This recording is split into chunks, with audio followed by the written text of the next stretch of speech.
Germanton Hospital pioneers in world-class orthopedic cardiology and multi-specialty care. Top 3 in Hyderabad, top 10 in South India. Attapur, Hyderabad. Rahul Gandhi గారిని ఎప్పటికీ ప్రధానిని చేసే అవకాశం ఉందంటారు. ఆయన కోరితే మేము చేయొచ్చు. ఆయన ఏం అట్లా పదవులు కోరిన వ్యక్తి కాదు. అవ్వాలని మా ఇష్టం. అది మా కార్యకర్తల పిలుపు. ఆయన చాలా నిజాయితీపరుడు. దాన్ని కాదు అనడానికి ఆయన కట్టిన శత్రువులు కూడా అనలేరు. సిన్సియర్గా హార్డ్ వర్కింగ్, సిన్సియర్గా దేశం కోసం. ఆయన వద్దు అనుకున్న ఆయన నెక్తురులో ఉంది కదా. ప్రతి నెక్తురు బొట్టులో ఈ దేశం అనేది ఉంది. వాళ్ళ ఇంట్లో ఎంతమంది బలైపోయారు, ఎన్ని త్యాగాలు చేశారు. అలహాబాద్లో వాళ్ళు ఉన్న ఇల్లు గృహాలు ఆ రోజుల్లో వాళ్ళంతా ఒకప్పుడు ఆస్తిపరులు అన్నీ ఇచ్చేశారు పార్టీ కోసం, దేశం కోసం. ఇచ్చిన వాస్తవాలు ఉన్నాయి. వాళ్ళ తాతగారు జైల్లో కూర్చొని దేశ చరిత్ర మార్చేశారు, రాశారు. మీరు if you read the letters to Indira Gandhi, అదేవిధంగా Nehruvian view on economy, on politics, on foreign policy, ఎంత ఇష్టం లేకపోయినా ఈ చదువులేని వాళ్ళు దొంగ సర్టిఫికెట్లు తీసుకొని పార్లమెంట్కి వచ్చి నాటకాలు వేసే రాజకీయాలు ఈ కాలం చాలా శోచనీయం. కానీ వీళ్ళు చరిత్ర చదవకుండా మాటికి ముమ్మాటికి నెహ్రూ ఇది నెహ్రూ అదే నెహ్రూ గారిని బాగా ట్రోల్ చేసి ఇది మాట్లాడి నువ్వు ఎంత చేసినా you cannot erase Nehruvian vision on world politics, on economy, on ఇది ఆయన చేసిన ఇస్రో, ఈవీ, సైంటిఫిక్ ఎస్టాబ్లిష్మెంట్స్ అన్ని పెట్టింది దేశం మొట్టమొదటి ప్రధానమంత్రి. ఆయన తప్పులు చేయలేదా? చేశారు. మనిషి కదా, దేవుడు కాదు. He did some mistakes. Let us accept that. But let us also accept that he did some brilliant things. Constitution లో సైంటిఫిక్ టెంపరమెంట్ ఉండాలి అనేది ఎంతమందికి తెలిసి? వీళ్ళు సొల్లు కబుర్లు ఎవడో రాసిన స్పీచ్ వీళ్ళు కంటాపాఠం పట్టేసి ఓ సోది చెప్తా ఉంటారు, మాకు బోరు కొట్టేసి. కానీ వాస్తవానికి నువ్వు చదివిన వాడివి అయితే if you have understood then you would have appreciated. ISRO నువ్వు వేయలేదురా, నువ్వు సైంటిఫిక్ ఇవాళ విదేశాలన్నీ మన దగ్గరికి వస్తున్నాయి, మా శాటిలైట్స్ మీరు లాంచ్ చేయండి. ఆ ఆలోచన విధానానికి ఆ రోజుల్లో మొట్టమొదటి ఇస్రో రాకెట్ పోయింది ఎడ్ల బండి పైన. అటువంటి భారతదేశాన్ని ఈ స్థాయికి వీళ్ళు 11 ఏళ్ళలో వచ్చి డబ్బాలో సంకలు కొట్టుకుంటే నాకు చాలా నవ్వాలా ఏడవాలా నాకు అర్థం కావట్లేదు. ఏం చూశారు, ఏం చేశారు? మేము వేసిన పునాదులపై నువ్వు అంతస్తులు కడుతున్నావు స్వామి.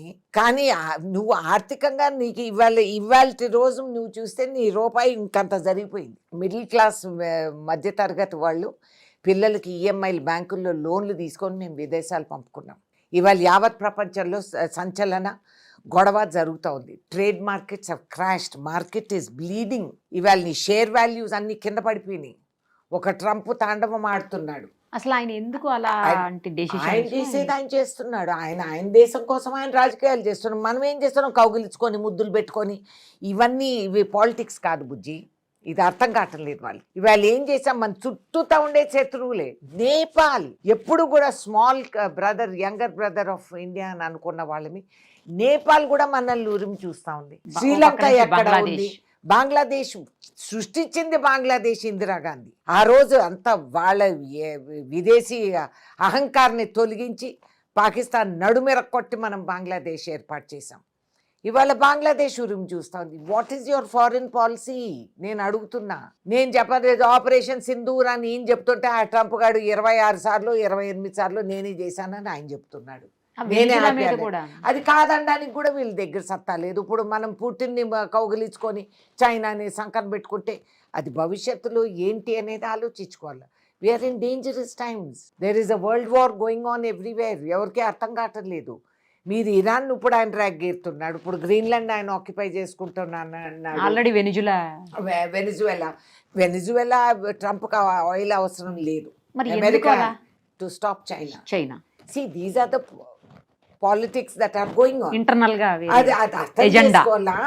వాళ్ళు ఎందుకు వాళ్ళు ఏం తెలివి తక్కువగా చేయటం లేదు. Don't under estimate Trump. నేను నా మిలిటరీలో మాది ఒకటి నేర్పిస్తాను, never under estimate the enemy అని. అదైతే నిజం. సో వాళ్ళు మనకంటే 2 అంచనాలు ముందున్నారని అనుకొని మనది ఎట్లా మనం కాపాడుకోవాలి. How to gear up India's economy. మనం ఎట్లా ఊరికే మనం వీఆర్ 4th బెస్ట్ ఎకానమీ అని చెప్పుకుంటే కాదు. వెంటనే you have to take emergency steps. ఇది ఆదుకుంటేదానికి. ఈ బిజినెస్ కొలాప్స్ ఇవాళ నీకు ఆటోమొబైల్ కానీ, లెదర్ కానీ, రొయ్యలు, సీ ఫుడ్ కానీ, ఈ ఎక్స్పోర్ట్స్ అన్నీ నాశనం అయిపోయినాయి. గార్మెంట్స్, రెడీమేడ్ గార్మెంట్స్ నీకు స్టాక్ పైలింగ్ పిచ్చిగా వాళ్ళు ఏమైపోవాలా, వాళ్ళ మీద ఆధారపడి ఉన్న కార్మికులు ఏమైపోవాలా, వాట్ విల్ హ్యాపెన్, నీ unemployment rates will jump, quantum లీప్స్లోకి వెళ్ళిపోతుంది. 6 నెలలకి ఎట్లాగో వాళ్ళు ఊపిరి పట్టుకొని నడుము బిగించుకొని నడుపుతూ వచ్చారు. కానీ ఈ 2 monthsలో ఇది రిజాల్వ్ అవ్వకపోతే వీ హ్యావ్ అ క్రైసిస్. ఇవి ఉన్న మాటలు, యు ఫేస్ దెమ్. నిజం చెప్పు దేశానికి. Let us all go on austerity drive. మీరందరూ కూడా ఇది చేయండి, ఇంత కాంట్రిబ్యూట్ చేయండి. ఆయన పిలిస్తే పలికే వాళ్ళు ఎవరు లేరు ఈ కాలం, ఆయన చేసే నాటకాలు డైలాగులకి. ఆ స్టేచరు, ఆ గ్రావిటాసు, ఆ పెద్దరికం, ఆయన మీద నమ్మకం అనేది ఉండాలి. ఇప్పుడు ఆయన భజంత్రీలు అందరూ ఉన్నారు, ఇవ్వమనండి, అందరిని ఇమ్మనండి. వాళ్ళ జేబుల నుంచి 4 డబ్బులు ఒక్కటి రాడు ముందుకి. You raise it, how will you support? నాకు కంగారు అది. ఈ కార్మికులందరూ ఏమైపోతారు? రెడీమేడ్ గార్మెంట్స్, త్రిచూర్, తమిళనాడు, కోయంబత్తూర్, ఇవన్నీ heavy readymade garment export dependent people. వాళ్ళ కింద కొన్ని వేల మంది, లక్షల మందికి మనం శాలరీస్ ఇచ్చుకుంటాం. What will they do? ఏం ఆన్సర్ ఉంది వీళ్ళ దగ్గర? ఆర్డరే రాకపోతే వాళ్ళు ఏం చేయాలి? చేసిన ఆర్డర్లు ఆకాశం వరకు కుప్పలు పడి ఉన్నాయి. ఆల్టర్నేట్ దేశాలు, ఏ ఆల్టర్నేట్ దేశాలు కొని, ఇప్పుడు ఆయన వెనజువెలా గెలికాడు, ఇప్పుడు అక్కడ యూరప్లో గెలుకుతున్నాడు, రేపు ఇరాన్ ఏదన్నా అవుతుంది. ఏ ఆల్టర్నేట్ మార్కెట్స్ ఉన్నాయి which will buy this load? Okay, ఇప్పుడు ఆల్టర్నేట్ మార్కెట్ ఎతికి మనం అమ్ముతాము. రేపు వాళ్ళు ఆల్టర్నేట్ సప్లయర్స్ ఉన్నారు. ఇప్పుడు ఆఫ్రికా లాంటి దేశాలు కూడా రంగంలోకి దిగిపోయాయి. మరి వాళ్ళ దేశాల్లో దిగిన వాళ్ళు రేపు వాళ్ళు అది ఖాళీ చేసి వెళ్ళిపోతారా? మళ్ళీ ఇండియాకి మళ్ళీ ఎక్స్పోర్ట్ వస్తూ ఉంది కాబట్టి వాళ్ళు వెళ్ళిపోతారు? వెళ్ళరు. సో ఒక విధంగా మనం చూసుకొని భగవంతుడు ఇచ్చిన పరీక్ష అనుకొని మనం we should mobilise our citizens. లేయండి, నిద్ర లేయండి, భుజానికి భుజం ఆనిచ్చండి. వీ విల్ ఎదుర్కొందాం, పదండి, చేద్దాం. మీరు కదం తొక్కండి, ఇదిగో మేము ఈ ఇండస్ట్రీస్లో ఈ రిలాక్సేషన్ ఇచ్చేస్తాం మీకు, ఇమీడియట్లీ యూ డూ దిస్ అని ఇదే రావటం లేదు మాకు. డైవర్షనరీ పాలిటిక్స్ తప్పితే రియల్ ఇది రావట్లేదు. సో మీరు 5th ఎకానమీ, 8th ఎకానమీ, విదేశ ఈ లాబీస్ ఉంటాయి, ఇవన్నీ చెప్పించుకుండే లాబీస్, దాంతో అయ్యేది కాదు. జపాన్ లాంటి దేశాలు ఇవాళ దే ఆర్ ఫ్లౌండరింగ్. జర్మనీ లాంటి దేశాల్లో ప్రజలు లేరు, వాళ్ళకి రిటైర్డ్ ఎంప్లాయీస్ని తీసుకొని మళ్ళీ ఎంప్లాయ్మెంట్ చేస్తున్నారు ఫిజికలీ ఫిట్గా. ఇవన్నీ these are signals to us. We can export. We are the youngest nation in the world. ప్రతి 6వ మనిషి in the world is an Indian. So and we export మీ youth. So what are you doing for the youth? నిరుద్యోగ సంఖ్య పెరుగుతూ ఉందే కానీ తరగటం లేదే. హైలీ క్వాలిఫైడ్ ఇండివిజువల్స్ నిరుద్యోగాలు ఊర్లలో, గ్రామాల్లో, ఇళ్లలో దాక్కొని ఉన్నారు. ఎందుకంటే బయటికి రావడానికి సిగ్గు. 3 ఏళ్ళు 4 ఏళ్ళు నా దగ్గర అప్లికేషన్స్ వస్తున్నాయి. నేను I'm looking for office manager type, ఇల్లంతా మేనేజ్మెంట్ అన్నీ చేయడానికి. మనకు ఉండే 14-15 స్టాఫ్ నడిపి నాకు పార్లమెంట్ ఇట్లా వచ్చిన వాళ్ళని పోయిన వాళ్ళు చూసుకోవాలని.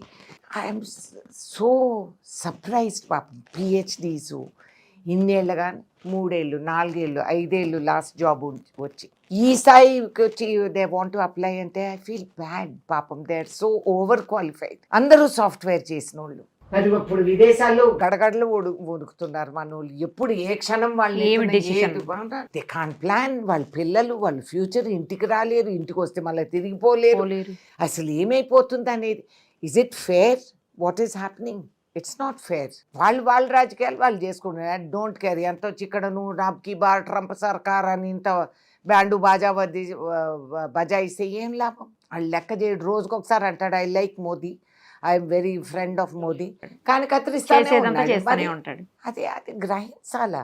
Be open, be frank, the country will stand by you. నేను చెబుతా, నిజం అనేది మనం పలికినప్పుడు కంఠంలో అది మోగుతుంది. కంగుమని గుళ్ళో దేవాలయంలో గంట మోగినట్లు అది ప్రజలకు అందుతుంది. మనం నిజం అని చెప్పి ముందు వ్యతిరేకించినా కోపించుకున్నా లాస్ట్కి అది కరెక్ట్ అనేది ఎక్కడో మానసికంగానో గుండెలోనో ఆలోచనలోనో అది మోగుతుంది. కాల్, నీ పిలుపు. This is your time in history. నువ్వు నెహ్రూ కాదు, Nehru did what he did and is gone. నువ్వు చెయ్యి. ఎప్పుడు రీవైండ్ రీప్లే, కాంగ్రెస్ ఇది, కాంగ్రెస్ అది. ఇదేనా ఆయన రాజకీయాలు? నువ్వు 11 సంవత్సరాల్లో వచ్చావు అంతే. నువ్వు వచ్చిన కానీ డిమానిటైజింగ్ చేసావు. సామాన్య మహిళ ఇంట్లో ఉండే 4 దమ్మిడీలు నువ్వు తినేసావు. నువ్వు గ్యాస్ సిలిండర్ అన్నావు, గ్యాస్ కొట్టావు. ఈ ఆడా లేదు. ఇప్పుడు ఆ సిలిండర్ ధర మేము పెట్టుకోలేము. సగం మంది గ్యాస్ సిలిండర్ సరెండర్ చేసి పారేశారు ఆదాయం పెట్టుకోలేక. చదివిపించమన్నారు, చదివిపించాము. మేము హక్కు హక్కుగా ఇచ్చాము. చదివిపిచ్చి పెట్టినోడికి సంకనాకపోయింది, వాడికి చదువు పనికి రావట్లేదు, తండ్రి చేసిన వృత్తికి పనికిరాడు, డిగ్రీ పెట్టుకొని ఉద్యోగం లేదు. మరి వాట్ ఈజ్ అవర్ ఫ్యూచర్? మనం అది ఆలోచించాలి. మా తల్లిదండ్రులు ఇంకా ఆర్ఎస్ఎస్ ఏమో ఇంకా పిల్లలు కనండి హిందువులు అని చెప్తున్నారు.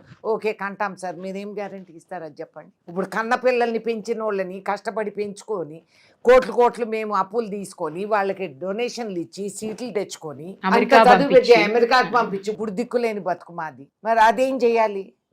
దానికి జవాబు చెప్పండి. ఇప్పుడు ఈఎంఐలు తీసుకొని ఇవాళ రూపాయి అంత పడిపోయింది. What will happen? బంగారు అసలు ఏంటి మేడం బంగారం, సిల్వర్ అమ్ము సిల్వర్ ఊహించుకోలేదు అనుకోలేదు. ఇప్పుడు అందరిలో ఒక చర్చ మేడం ఏంటి అంటే, రాహుల్ గాంధీ గారు పెళ్లి చేసుకుంటారా, అసలు పెళ్లి చేసుకోరా? మీరు సోనియా గాంధీ గారి కుటుంబానికి అత్యంత సన్నిహితులు, చాలా క్లోజ్ ఉంటారు, చాలా ప్రేమగా ఉంటారు, వాళ్ళ ఫ్యామిలీ మీతో చాలా రిలేషన్ ఉంటుంది. సో మీకు తెలుస్తుంది కదా, ఏమన్నా అవకాశం ఉందా లేదా అని అందరు అంటున్నారు. రాహుల్ గాంధీ పెళ్లి చేసుకున్నా చేసుకోకపోయినా ఆయన వ్యక్తిగత వ్యవహారం అది.